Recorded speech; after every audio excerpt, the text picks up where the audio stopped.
Hey, welcome to Rock and Roll Medicine. I'm here with CJ Pierce. How you doing today? I'm doing great, man. We're playing at the world famous Machine Shop. It's one of our favorite places to play, man. Kevin and everyone here is amazing. And so I was gonna say, it looks like you're on the road. Yeah, we're out on tour right now. We this last year has been busy for us. We've pretty much been off and on the whole entire year. Um, we're doing a bunch of festivals this summer, so we time together with some club shows. So we're here now today, Thursday in Flint, Michigan, and tomorrow we're doing Rock the Mountains, and after that we're doing Upheaval Festival, and then we're playing the Rust Belt on Sunday. Wow, I actually know what's going on for the first time ever in my life. I don't know. I know 4 shows ahead. Wow, that's the first time for everything. I blacked out. What happened? I actually know what I'm doing. You don't need an itinerary.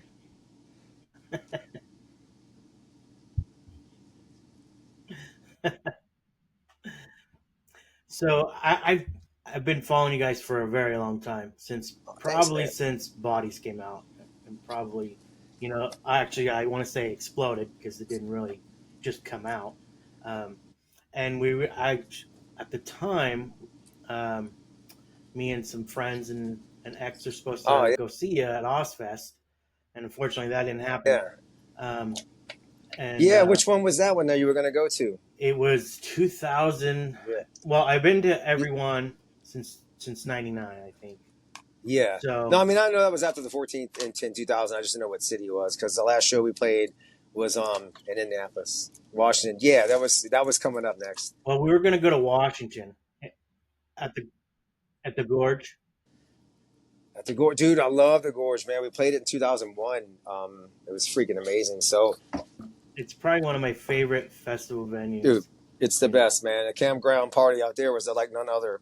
And I got a bag of cookies from somebody the year before it, special cookies. And not everybody in the band is into special cookies, but me. And I left them on the counter, and crew and band and all, they saw cookies and they ate it, and they all got um, el- el- pretty. They're all pretty elevated for a while. And they're like, man, what the hell? Like, I left my special cookies on the counter. Daddy's medicine cookies, the rock and roll medicine. That's awesome. So I mean, and every album that you guys have put out have been really kick ass, despite the the different vocalists you've had in the band. One question I it's kind of curious is, do you guys write the lyrics along with the music, or is you just leave it to the vocalist, or is it a co-write? It's a co-write for us as a whole. The way it started, Mike Luce, my drummer, Stevie Ben, bass player, myself, we were together rocking out after high school, and we had already had stuff we were working on when we got Dave in the band. It was when Dave Williams joined the band that we really started taking off, and we had an amazing 4 years with Dave. And unfortunately, Ozfest, like you said, he passed away at 30 years old. He had was a cardiomyopathy of the left ventricle. He had like a heart disease situation. If anybody would have died from drugs at the time, it would have been me because I was just doing all of it. So I'm just being honest. At that time, I was out of control. He was not. But anyway, skip ahead.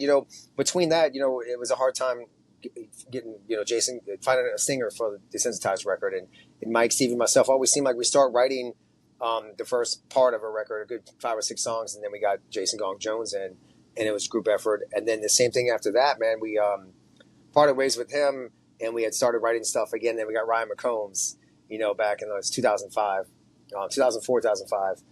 But it's like that. Like, we us three kind of initiate it. And for me, playing guitar, a lot of times I bring a riff in.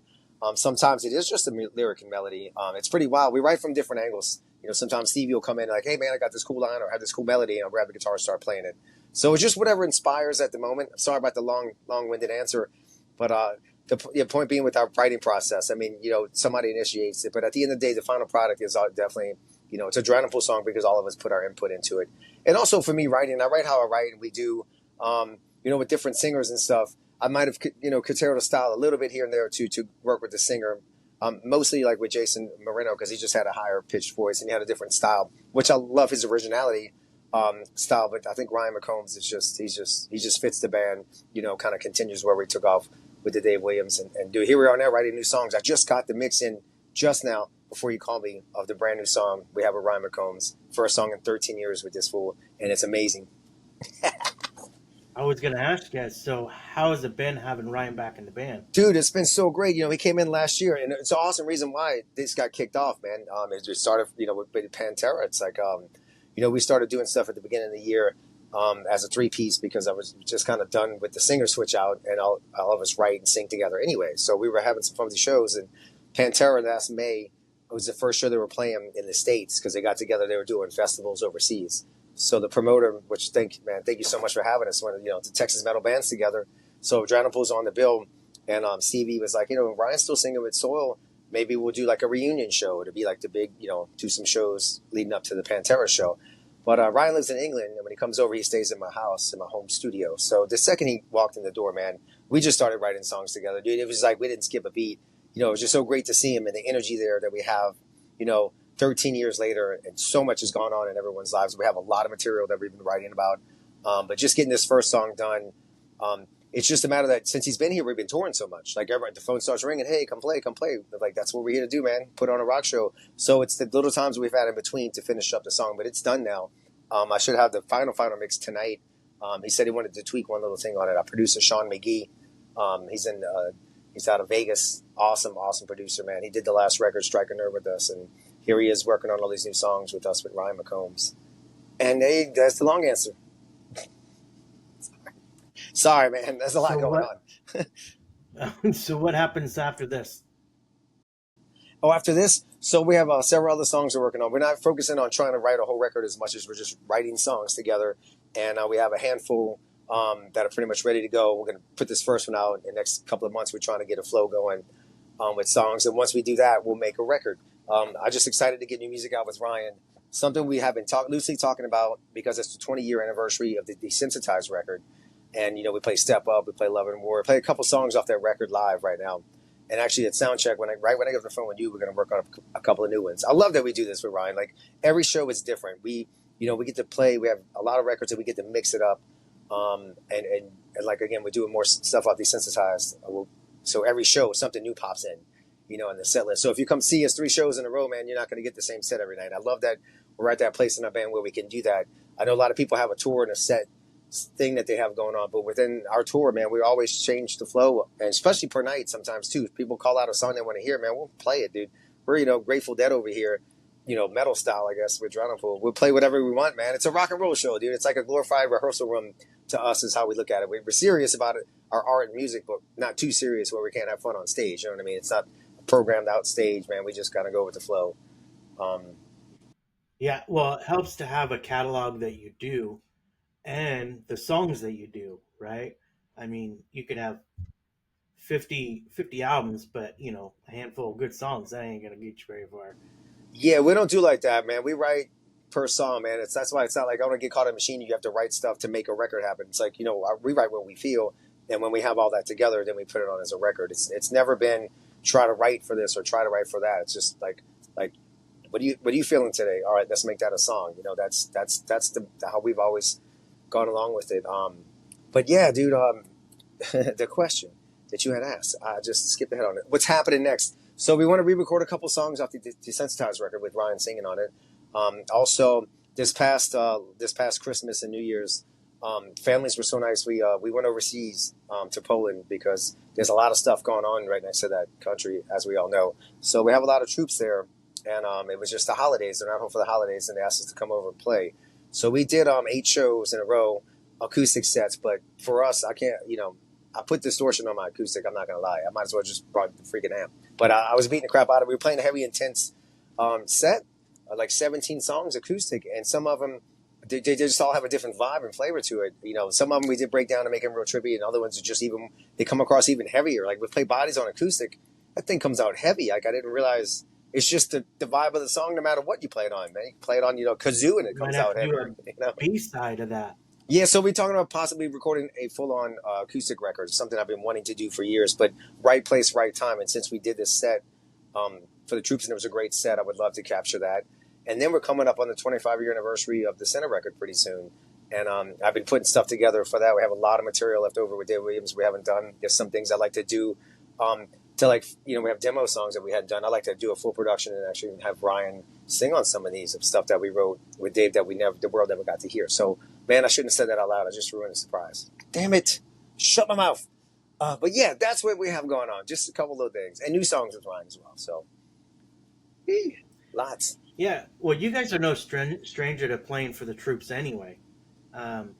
If I remember correctly, you guys played quite a bit overseas. Yeah, we did in 2005 and 2007 during Iraq. Kuwait, went to Iraq and Kuwait.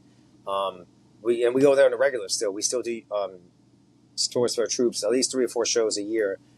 Overseas, we were in, like I said, we're in Poland earlier this year, and then last year we were in Iraq and Kuwait again, playing the bases there, man. It's pretty wild. We played the whole planet because of that. And just so everybody knows, it's for the family, it's for the troops. This is not for a political thing. We don't ever pick any kind of stuff, nor do we ever bring that up. It's just solely for, the troops are there, especially stationed overseas, man. They're like over there for like a year. Some of them are like there for 2 years, and just to give them a piece of home, like make them feel like you're at a rock show, to have that mental just break in the intense environment that they live in. It's like the greatest thing ever you can do in music, man. It's like that, one of our favorite things to do, and that's why we do it. We do it, for people's mentality, be at a rock show, and not anything political ever on that front. So what's the feedback been when you do that? Oh, dude, they go nuts, man. Some of the most intense shows, and like there's no alcohol on the bass, but like they're going crazy, like they're hammered drunk. I don't know how this happens. They're the biggest pits ever. I'll share a story with you. It's online anyway. You can see this, but I have to find the video. So we did a show. The bass will come back to me. It's one of the bigger basses over there, and so they had a bunch of people come up on stage, drum bodies, and they had a pit going. So then they had pit out in the crowd. And then people come on stage, and there's a pit on stage and a pit in the crowd. So I stand on top of my cabinets, and I'm playing, and they're like doing this thing. So I jump backwards into the pit on stage, and I'm riding on there. And they get me to the edge, and throw me down to the actual floor level. And my guitar cable is stretched. I'm just waiting for shit to get unplugged. And I'm playing, and they get me back up here. They get me back on top, and they carry me back to the top of my amps. And I've never in my life had a 2-tiered pit like that, dude, and it was epic. And that happened that was in Kuwait, at a base in Kuwait. There's video of it as well. It's somewhere on there, man. I'll have to find it and I'll link it. I have to find it too, man. It was pretty wild. That was a cool day, man. And just you can just see the tension is so high. So to have that release, it's nothing. I mean, you can go to rock show, you get so amped up and pumped up, man. Yeah. So I seen you on the Desensitized tour. Oh wow, yeah. And it was in Boise, Idaho, and it must. I don't know how much you guys knew that Jason was leaving or not, because it was towards the end of the tour, and you guys at the end. Well, tensions were rising. Yeah, I would say it was at the end of the show, and you guys broke into "Wanted Dead or Alive," and so I can't remember who we just opened. do stuff on the fly. yeah. I can't remember who opened, but somebody opened, and they came on stage, and everybody was on stage, and he did not look happy.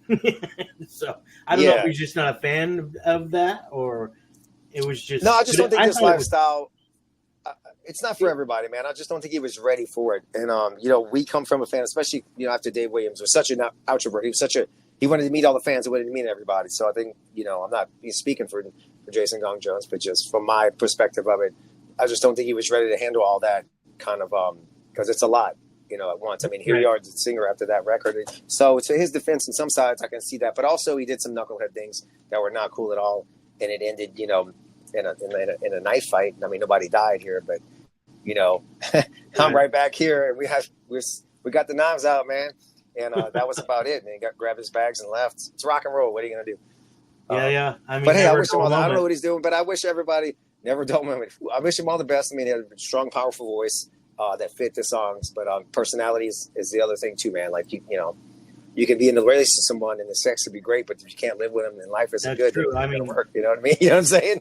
I mean, I will say he did make a good album, because that album is very good. I like it. I love that record, and we do play songs of it with Ryan. It's a cool thing with Ryan too, coming on board. Like there's even some songs we did with Jason that we're going to do at Soundcheck today that we haven't done yet. I think One Finger in the Fist is one of them that we're going to be working on. I'll just give you an inside scoop.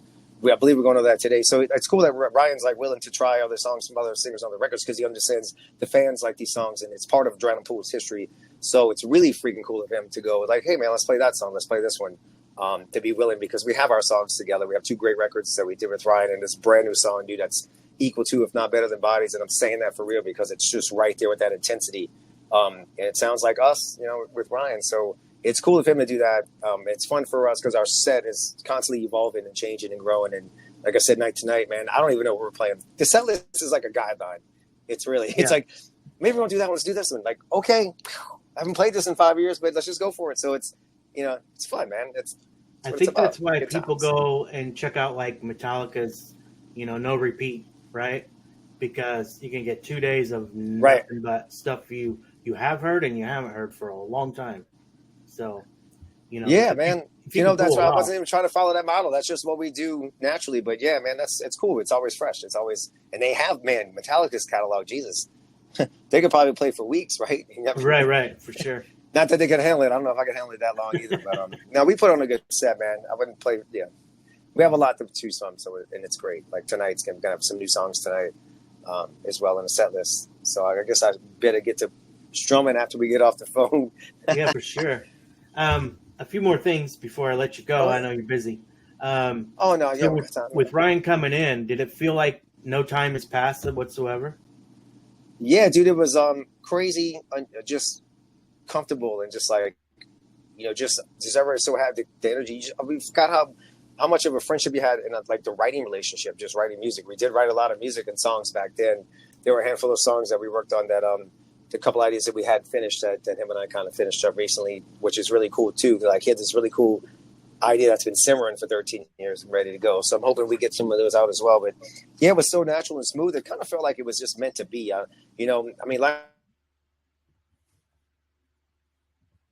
But him coming in, man, it just seems like we needed that space or that time, I guess, because the last year, man, I can't lie, it's been like one of the best years of my life, if not the best one, since Bodies came out, since Dave Williams was around, man. So we're having a great time with it. The fans are having fun with it, and I'm on a bus still. It's got cracks in the window and flat tires, but it still runs. I'm sure the fans are excited as well. Yeah, dude. To see the response has been crazy. Face, right? Yeah, it's been good, man. It's been really, really good. So one last thing, you've been around, 150 years. Yeah, well, something like that. So you and me, man.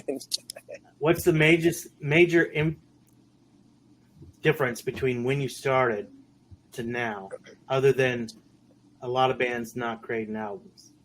The biggest difference, dude, the business is different, and people's attention span is definitely different. I grew up listening to whole records. It's like you go to the movies and you watch a movie. You're in it that moment, and that's kind of how I kind of grew up with albums. I still do this at my house on Sundays. I have a big, huge 1,000-watt PA system in my living room, of course, and I have a record player, and we still listen to records from front to back, start to finish, whatever. So I see that's different. A lot of people have the options, and they kind of swipe through, to get 15 seconds of everything instead of like just one whole thing. And the music business is a big one. Big learning lesson. Like right now, we're 100% independent. Management, no label. We're just finally, at this point, the last year, it's a lot more work on everybody's part. But the thing is, the communication's never been better in our band because we all talk. We don't have somebody in the middle pitting us against each other for their personal gain. Promises that are made, false promises, and all those things. Like we know what's up, and we all talk together and approve it before it happens. I've been the point person on a lot of things on this particular run. We all share the workload in some form of aspect, but I think if I can say that to any bands coming up, man, just try to do as much stuff as you can in house, not just money wise, just mentally for us, and just the communication. Like we're getting more stuff done this last year than we have in the last 6-7 years because we had to do the clean house thing with management label that just it's just frustrating. So it's a little more freeing. It's all the freedom in the world, liberating. Man. But also, the only person I can get mad at is me. If their phone called up, if the email wasn't answered, I can't go call somebody like, "Why didn't you do this?" I was just like, in the mirror, and go like, "Hey, bro, you should have did the call." So, there's that. So, but it's also maybe step up in my game on that. Like, this is my life and my career and our art, and I want to get it out to the world. And I want to connect with the fans even more so, and not have somebody in between all that stuff. So it's been great to not have that anymore. It's just us four against the world, right? Yeah. So last question for me. How do you guys keep it going as far as like keeping everything moving, keeping the music and the creativity going? How we keep it going? I mean, Yeah. the love and Oh, passion I mean, you drives guys have that been for doing sure. this for a long time, so Oh, I love it. This has definitely helped out. I mean, it's inspiration having Ryan back. It's inspiring to be independent and everything on your own, and the creativity is flowing. So it's just we definitely have a pure love and passion for it. I mean, poor dude Ryan hasn't been home in like a year. It's just been out here with us touring. I'm sure he needs to go home and pet his dogs and see his lady soon. So it's that drive, and sorry, it's like the fans as well, man. Just that energy you get from stage is like nothing else in this world, and we love entertaining and putting on a show. And I love hanging out with everybody. So it's, that's what keeps it going. So I promise, very last. Oh, that was good. I was going to say one more thing, and now I've totally spaced off what I was going to say. Oh, when does the single drop?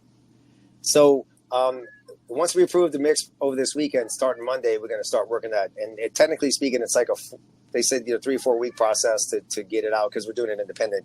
So there's a lot of calls and a lot of new things, learning curves that we're doing. So I would say in the next 4 weeks, you should be getting it out on the radio and everywhere. I'd love to get it out as soon as possible. But tonight's that we'll get that final mix, and come Monday, man, we'll start pushing it to all the places we need to get it to. I mean, I can't wait to get it out. And people just enjoy it, live. We'll be playing it live before then. I'm hoping to do that as soon as possible. I know we're going to go over it at sound check today. Not sure if we're going to play it tonight yet, but we're definitely going to start putting that in the set. And it's so video coming with it.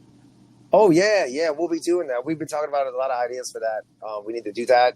We're off in August, so I hope the song gets out by then. And I know Ryan's got to go overseas, so we probably won't get one out until after that. I mean, but still, we're going to make some for it. My father-in-law did 5 of our videos actually, and my wife was like the makeup artist on there too. So it's like having an in-house family way of doing that as well. Nice. CJ, thank you for hanging out with me. Yeah, brother. I can't wait to see you again. Thank you. Have a good night.